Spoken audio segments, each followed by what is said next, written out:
Assalamualaikum warahmatullahi wabarakatuh. Kami dari kelompok 7 Biokimia Pangan akan mempresentasikan poster yang telah kami buat pada kuliah umum yang berjudul tentang potensi pangan fungsional berbasis pakan lokal yang diisi oleh dua pemateri. Yang pertama itu ada Dr. Alfi Hotip yang berjudul tentang metabolomics for functional food, dan yang kedua yaitu Dr. Muharfiza STP MSI yang menjelaskan tentang pangan lokal Indonesia. Sebelum kami mempresentasikan poster kelompok kami, izinkan kami memperkenalkan diri. Nama saya Nurul Jamilah. Saya Lulu Zakia Hasna. Saya Muhammad Akbar.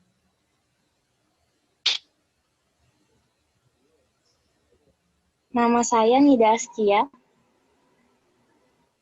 Nah, yang pertama itu metabolic engineering yang akan dijelaskan oleh Lulu dan saya sendiri. Yang pertama itu akan dijelaskan oleh Lulu. Kepada Lulu, dipersilahkan.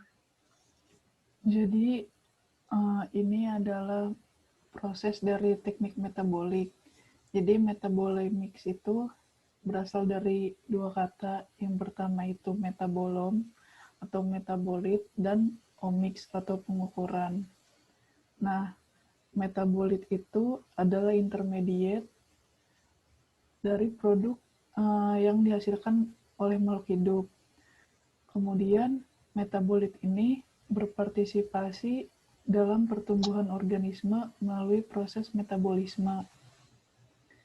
Nah, metabolit ini merupakan hasil dari protein. Jumlahnya jauh lebih banyak dibandingkan dengan protein dan juga lebih stabil. Nah, selanjutnya yaitu metabolite. Dalam makhluk hidup itu ada dua. Yang pertama primary metabolite dan yang kedua yaitu secondary metabolite. Yang dimana primary metabolite ini terbagi menjadi karbohidrat dan asam amino. Sedangkan secondary metabolite itu terbagi menjadi alkaloid, aterpenoid, dan flavonoid.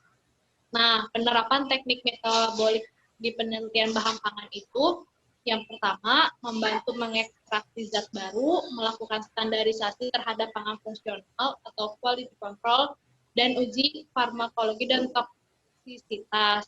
Selain itu juga metabolit itu dibagi menjadi dua, yaitu reduksionis, yaitu hanya memiliki satu metabolit saja atau satu komponen saja. Sedangkan holistik itu menganalisa metabolit secara keseluruhan.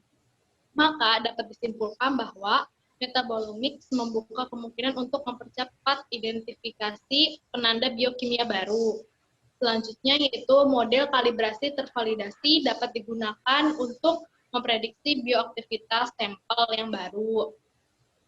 Studi komprehensif tentang mode tindakan dan toksisitas sampel dapat dideteksi lebih awal. Selanjutnya, poster yang kedua akan dijelaskan oleh Nida Askia dan Muhammad Akbar. Padanya dipersilahkan.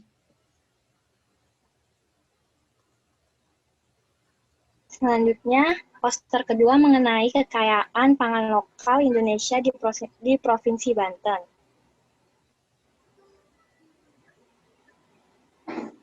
Provinsi Banten memiliki ibu kota yang bertempat di Serang. Provinsi Banten, wilayah administrasinya terbagi menjadi 4 kabupaten, 4 kota, 154 kecamatan, 262 kelurahan, dan 1.273 desa. Produk pertanian dan perkebunan unggulan dari Provinsi Banten yaitu melinjo, durian, manggis, padi, palawija, umbi-umbian, karet, cengkeh, kelapa, cabai, kayu, dan kacang-kacangan. Produksi padi di Provinsi Banten pada tahun 2019 mencapai 1.470.503,35 ton, sedangkan produksi beras pada tahun 2019 mencapai 833.182,9. Selanjutnya mengenai pangan lokal. Pangan lokal memiliki definisi yaitu pangan yang diproduksi oleh wilayah setempat atau daerah tertentu untuk tujuan ekonomi atau untuk dikonsumsi. Pangan lokal ini memiliki keuntungan atau kelebihan dan kerugian atau kelemahan. Keuntungan atau kelebihan dari pangan lokal ini yaitu mengurangi impor, pengurangan dampak lingkungan, serta dapat memenuhi asupan gizi dari berbagai jenis pangan yang ada. Sedangkan kerugian atau kelemahannya itu, pangan lokal memiliki ketersediaan yang terbatas, produksi dan produktivitasnya yang rendah, serta kualitasnya yang belum seragam. Adapun ragam pangan lokal yang ada di Provinsi Banten itu terdiri dari beberapa macam. Yang pertama itu ada talas beneng. Talas beneng ini termasuk ke dalam kelompok umbi-umbian yang mempunyai umur panen 7-8 bulan. Dan produktivitas yang dimiliki oleh talas bening ini sekitar 30 ton per hektar. Talas bening ini dapat dikonsumsi berbentuk direbus, dikukus, ataupun digoreng. Bagian talas bening ini sebenarnya dapat dimanfaatkan mulai dari batang, daun, kuda, ataupun umbinya. Biasanya yang paling sering itu adalah umbinya. Umbinya ini bisa dimanfaatkan menjadi keripik atau tepung. Lalu ada kandungan gizi dan manfaat yang dimiliki oleh talas bening, yaitu mengandung vitamin dan mineral yang cukup tinggi, terutama vitamin B1, fosfor, dan besi. Yang kedua, terdapat beberapa jenis dari talas bening ini, seperti talas Bogor, Banten, Kalimantan Barat, Malang, yang memiliki variasi kadar karbohidrat dan kadar oksalat. Contohnya ada Garut, Iles-Iles, dan Ganyong. Ketiganya ini termasuk ke dalam kelompok umbi-umbian.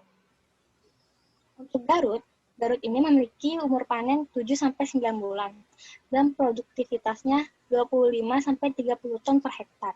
Garut dapat dikonsumsi dengan cara dikukus, direbus, ataupun dibuat empik. Garut juga bisa digunakan sebagai bahan baku pati dan tepung dalam pembuatan kue, maupun produk olahan lainnya. Kandungan gizi dan manfaat dari Garut ini mengandung mineral, vitamin B kompleks, vitamin C, serat pangan, bebas gluten, dan memiliki indeks glikemik yang rendah. Selanjutnya mengenai iles-iles atau porang, iles-iles ini memiliki umur panen 7 bulan. Produktivitasnya sekitar 2-5 ton per hektar. Iles-iles dapat digunakan sebagai bahan baku tambahan untuk industri pangan ataupun minuman. Ia memiliki kandungan gizi, glukomanan untuk industri pangan dan minuman, puding, es krim, kandi, ataupun yang lainnya, yang dapat bermanfaat untuk kesehatan dan farmasi. Sedangkan ganyong merupakan kelompok umbi-umbian yang memiliki umur panen 6-8 bulan. Produktivitas yang dimiliki ganyong 40-80 ton per hektar. Ganyong ini dapat dikonsumsi dengan cara direbus, dibakar, atau digunakan dalam campuran sayuran. Dapat pula digunakan sebagai bahan baku pati dalam pembuatan kue. Kandungan gizi dan manfaat yang dimiliki ganyong ini, selain pati, yaitu memiliki mineral penting seperti zat besi, kalsium, dan fosfor.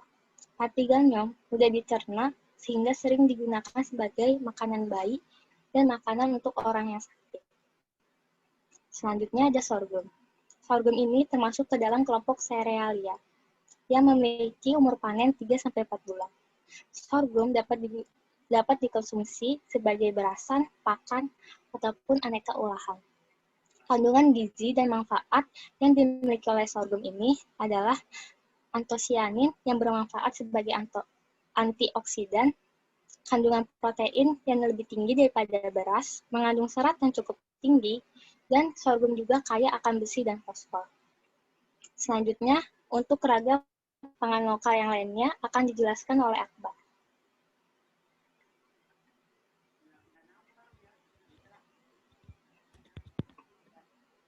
Ya, saya akan melanjutkan dari Nida Askia, yaitu akan menjelaskan tentang ubi jalar dan ubi kayu. Pada ubi jalar dan ubi kayu, produktivitas ubi jalar terdapat 160,53 kuinta atau hektar pada data tahun 2015. Umur panen ubi jalar dan ubi kayu bisa mencapai 4-5 bulan. Ubi jalar dan ubi kayu kaya akan serat. Produktivitas ubi kayu 229,51 kuintal per hektar pada tahun 2015. Umur panen ubi kayu bisa mencapai 8-10 bulan. Ubi kayu kaya akan karbohidrat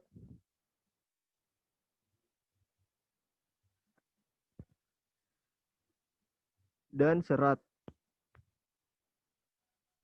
Selanjutnya yaitu pisang.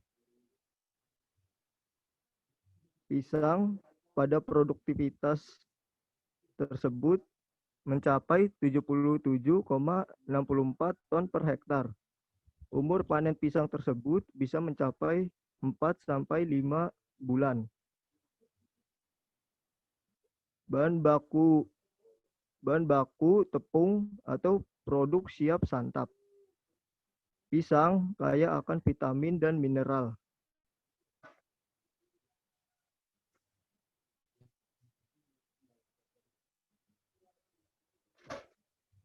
Labu kuning.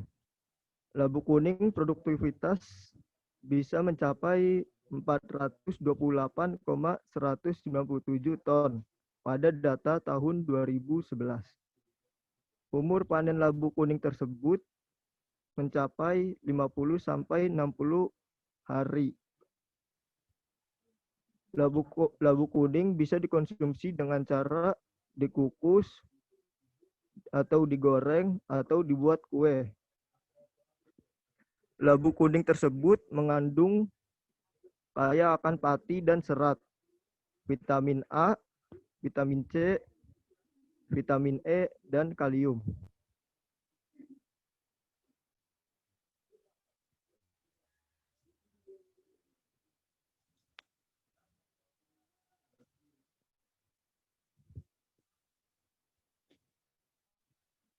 Sekian presentasi dari kelompok 7. Kurang lebihnya mohon maaf. Wassalamualaikum warahmatullahi wabarakatuh.